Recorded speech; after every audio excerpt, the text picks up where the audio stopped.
Magandang umaga mga kahuan, narito na ating ulat panahon ngayong araw. At narito lang lagay ng ating panahon ngayong araw ng Biyernes, March 22, 2024. At sa ating latest satellite images, makikita natin na unti-unti ngang humihina itong hanging amihan at nakakapekto na lamang dito sa may bahagi na extreme northern Luzon na magdadala ng mahihinang pag-ulan, partikular na sa bahagi ng Batanes, kasama din yung Babuyan Islands. Samantala, sa nalalabing bahagi ng bansa, easterlies o yung hanging nagmumula sa karagatang Pasipiko ang siya magdadala ng mga pulupulong pag-ulan, pagkilat, pagkulog. Malaki rin yung tsansa ng mga pag-ulan, partikular na sa may silangang Mindanao, dulot din ng easterlies.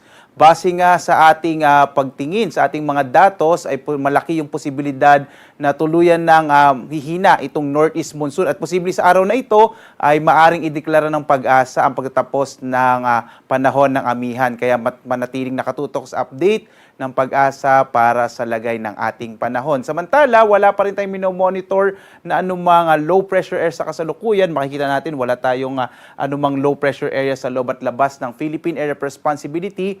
Maliit yung chance na magkaroon tayo ng bagyo hanggang sa susunod na linggo.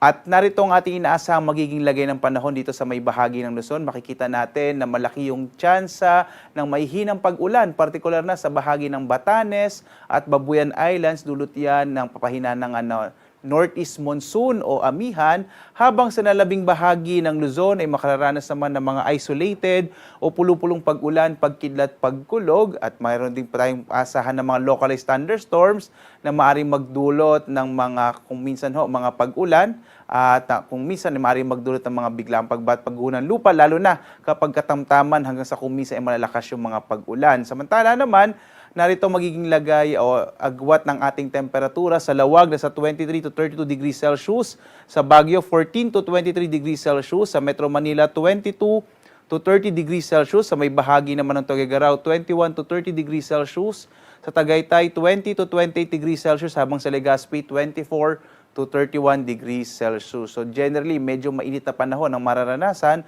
sa malaking bahagi ng Luzon. Dito naman sa may Palawan, Visayas at Mindanao, inaasahan din natin ang mga isolated o pulupulong pag-ulan, pagkilat, pagkulog sa may bahagi ng Palawan. Sa Kalayaan Islands, ang agwat ng temperatura natin ay 26 to 32 degrees Celsius. Sa Puerto Princesa, 26 to 32 degrees Celsius. At dito naman sa may bahagi ng Kabisayan, inaasahan din natin ang generally fair weather pero posible ang mga pulupulong pag-ulan, pagkidlat, pagkulog. Agwat ang temperatura natin sa Iloilo, 26 to 32 degrees Celsius. Sa Cebu naman, 26 to 31 degrees Celsius, habang sa may bahagi ng Tacloban, 25 to 32 degrees Celsius. Malaking bahagi rin ng Mindanao ay makararanas ng mga pag-ulan, partikular na dito sa may eastern section ng Mindanao, yung area ng Caraga, Davao Oriental, kasama din yung Davao de Oro. Yan ay dulot ng easterlies o yung hangin nagmumula sa karagatang Pasipiko. Ang nalabing bahagi ng Mindanao ay makararanas ng mga isolated o pulupulong pag-ulan, pagkidlat, pagkulog, dulot ng mga localized thunderstorms, at may dala rin ito ng easterlies. Yung agwat nga ng temperatura natin sa Zamboanga, 24 to 35 degrees Celsius, sa Cagayan de Oro 25 to 31 degrees Celsius, habang sa Davao 25 to 33 degrees Celsius. Wala naman na tayong nakataas na anumang gale warning sa anumang bahagi ng ating bansa. Naglabas ho tayo ng final gale warning kanina.